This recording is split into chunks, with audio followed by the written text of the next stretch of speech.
Hi folks, my name is Zach Padilla. I'm the product specialist and sommelier here at the Liquor Store Wine Loft of Jackson Hole. Today we're tasting the Fillaboa Albarino from Brisas. We have the Las Brisas Naia. This is their Verdejo blend. Should have a little bit of Macabeo and Sauvignon Blanc in it. And this is from Rueda. So we're going to jump right in, see what we got.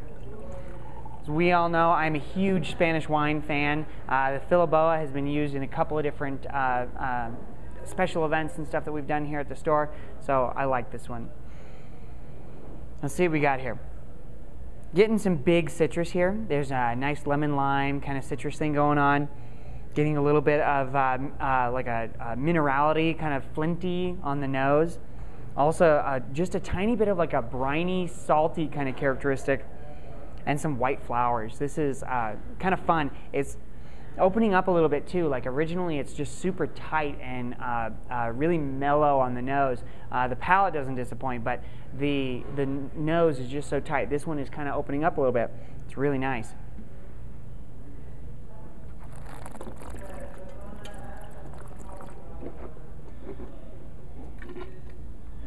Yeah, absolutely tart acidity. I'm just going to keep swallowing here over and over and over. There's so much here. But there's also that little bit of a briny characteristic, which is showing on the sides of the tongue there. That briny characteristic and the minerality, that flintiness that lingers on the mid-palate is going to be super fun when we go in to talking about food pairings. But there's also like a herbaceous grassiness to it, and that white flower. I'd say like fresh cut grass and white orchids. Absolutely gorgeous.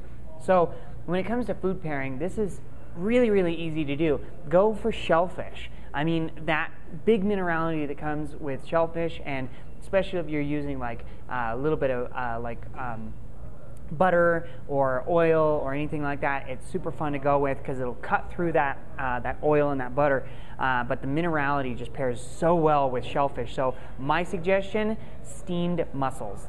Absolutely a fantastic pairing. A little bit of garlic, a little bit of some green onions or leeks in a white wine butter sauce.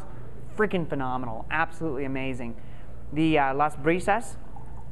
This is the Naia. To my knowledge, I know that the majority of this is Verdejo. Don't quote me on the rest of it, but I want to say it's Macabeo and a little bit of Sauvignon Blanc. So this is a very complex white wine for super freaking cheap. So,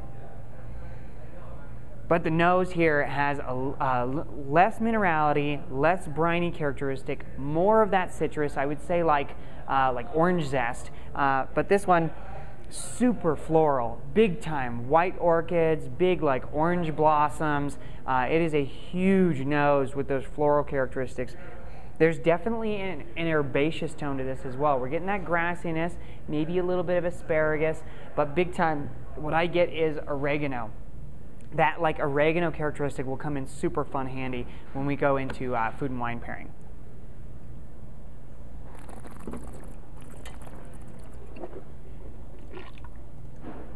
Absolutely big acidity, just like the last guy. Boom, all over your mouth. You're feeling all that citrus.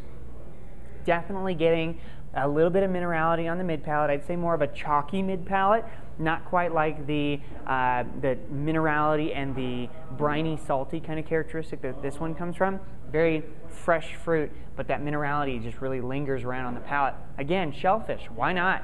But what's really cool about this is if you're going to use any herbs or spices in your dish, so your rosemary, your thyme, basil, oregano, obviously, this will draw out that herbaceousness.